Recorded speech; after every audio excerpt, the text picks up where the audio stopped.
Have you ever noticed how some people seem to become more respected the moment they stop trying so hard to be liked?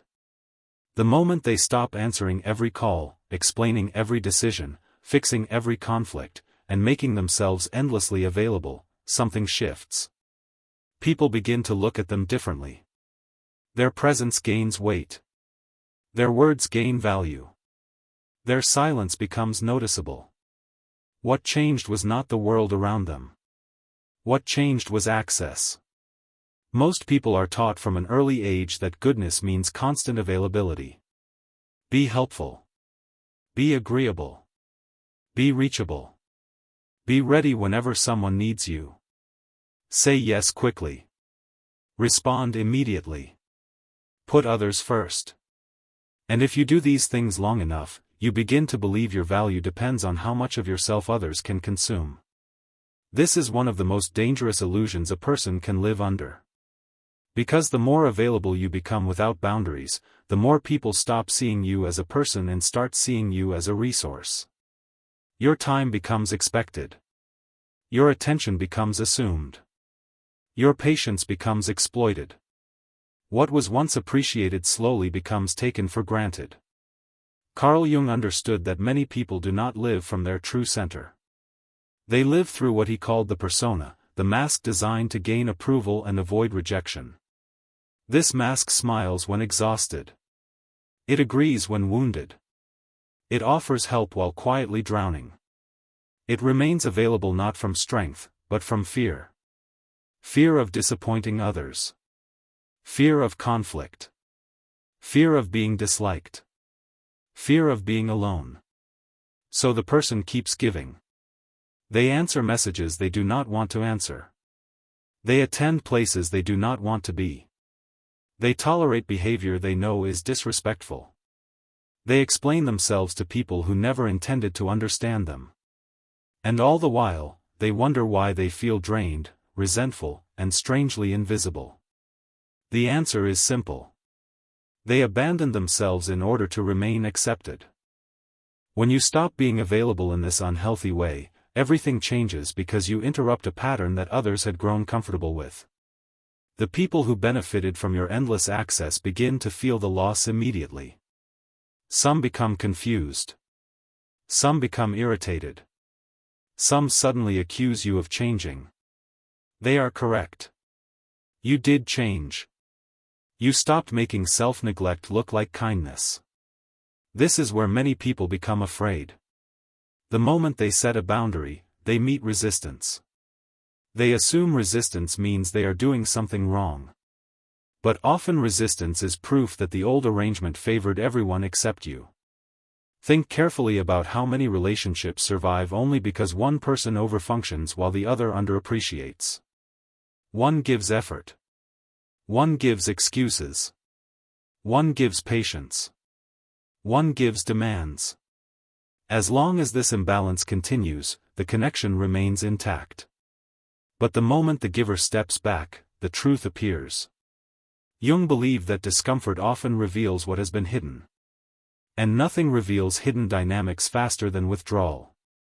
When you stop replying instantly, you discover who only valued convenience. When you stop initiating constantly, you discover who never intended to reciprocate. When you stop explaining every choice, you discover who believed they were entitled to control your life. Silence exposes what words often conceal. This does not mean becoming cold, arrogant, or cruel.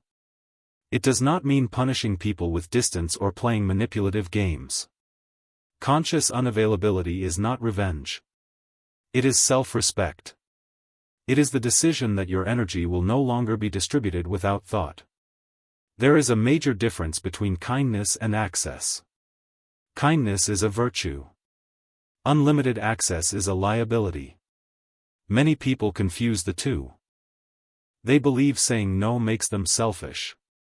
They believe delayed replies make them rude. They believe privacy makes them suspicious. They believe choosing peace makes them distant. But these beliefs usually come from conditioning, not truth. A healthy person can care deeply while still protecting their time. A healthy person can love others without abandoning themselves.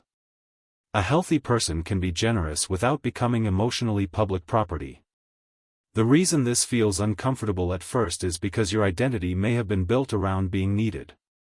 If people always came to you for help, attention, validation, solutions, or emotional labor, then stepping back can feel like losing purpose.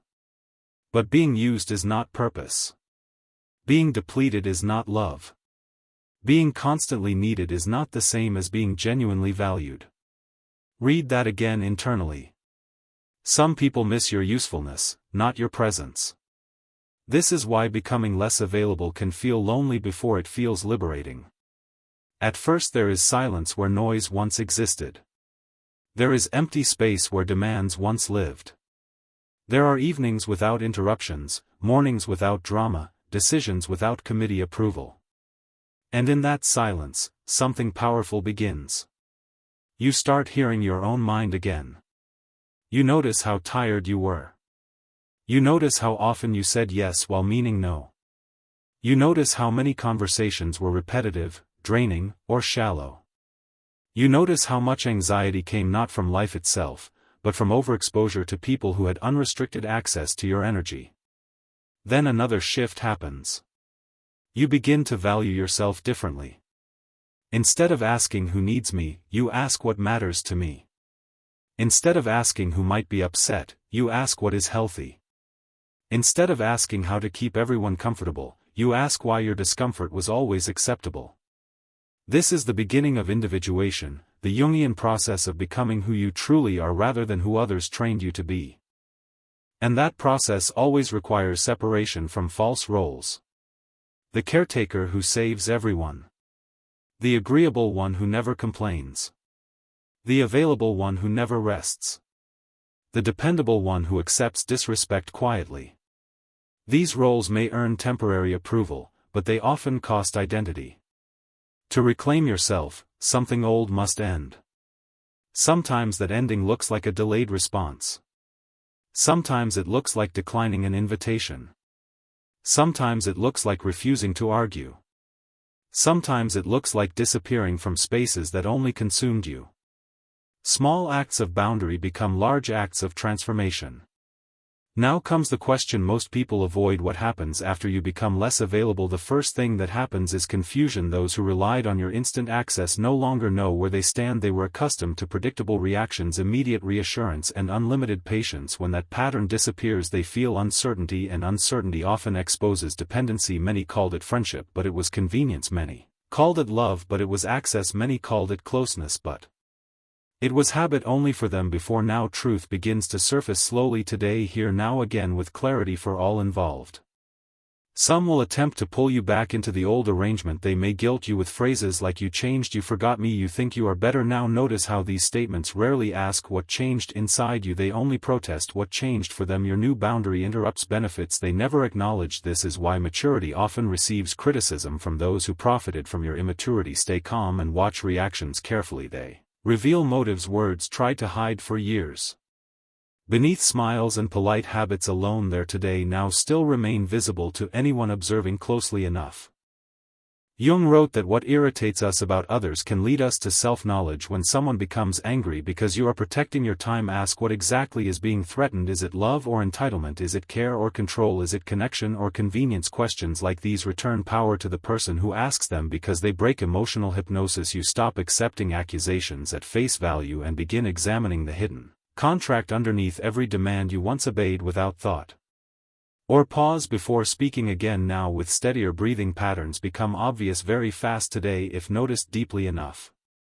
Another change appears inside you. Energy that once leaked outward starts returning. The mind becomes quieter, sleep improves, resentment softens, attention sharpens. You no longer spend hours rehearsing imaginary arguments or composing explanations nobody deserved. With more energy, you can create, study, train, pray, reflect, build skills, and pursue neglected goals. This is why boundaries often look selfish to people who benefited from your exhaustion. They confuse your recovery with rejection because they never distinguished your humanity from your availability in the first place. Before today, now, and perhaps forever thereafter for them. Sadly, still maybe, but true enough now. There is also a social law many ignore: scarcity changes perception. What is constantly present fades into background. What is selective gains attention. This does not mean pretending to be busy or using absence as a tactic. It means understanding that respect grows where value is protected. If your time is given to everyone, it feels cheap. If your word is offered carelessly, it feels light. If your presence requires discernment, people sense weight naturally. The world often mirrors the standards you quietly set each day through choices alone. Today, now, with consistency and grace around you, always, eventually too. But perhaps the deepest transformation is psychological. When you stop being available to everything outside, you become available to something within. Desires buried under obligation return. Intuition once drowned by noise speaks again. You remember preferences, opinions, ambitions, and standards that were slowly edited away to keep peace with others. Many people fear solitude because they meet themselves there, yet this meeting is where real confidence begins. Confidence is not applause, it is familiarity with your own mind and loyalty to your own values. Each day lived honestly and awake inside. Now, today, despite fears around you still lingering there. Of course, not everyone should be cut off. Some relationships deserve effort, patience, repair, and honest conversation. Wisdom lies in discernment, not isolation. The goal is not to disappear from life, but to disappear from dysfunction. Speak clearly where clarity is possible. Leave quietly where clarity is wasted. Invest deeply where respect is mutual. Withdraw firmly where patterns stay abusive. Mature distance is selective, not dramatic. It protects warmth for places worthy of receiving it at all times. With steadiness and grace today, now, onward, always. If possible for you, there still remain strong enough now today. Yes, indeed, friend. If you decide to begin, start small. Do not announce a new identity, simply practice one boundary at a time. Let a message wait an hour. Say no once without explanation. Decline what drains you. Turn the phone off for an evening. Sit with the discomfort instead of rushing to remove it. These moments seem minor, but they retrain the nervous system. You teach yourself that disapproval is survivable, silence is safe, and peace is possible. After all this time wasted before, now, today, already changing within. Quietly, steadily, each day ahead of you now, with courage rising there inside. Soon people will respond differently. Some will drift away because access was all they wanted. Let them. Some will adjust and meet you with healthier respect. Keep them. Some will become curious about your calm because they have never seen you centered before. Observe everything, chase nothing. Your task is not to manage their reactions but to maintain your alignment. When inner order grows, outer chaos loses influence. This is the quiet authority people sense, but cannot easily explain around you now. Today, any more ever, perhaps, indeed, strongly felt already there nearby, watching closely now in silence again today too. So when you stop being available, everything changes, not because you became cruel but because you became conscious, not because others suddenly learned your worth but because you finally did. You realize attention is earned, peace is protected, and identity is chosen. The mask falls, the center returns, the life that belonged to everyone else begins to belong to you, and that may be the most important change of all. Start today, stay steady, trust silence. Guard energy, choose yourself without apology. From this moment forward, always, now, here within again, rise stronger than before and remain awake inside fully.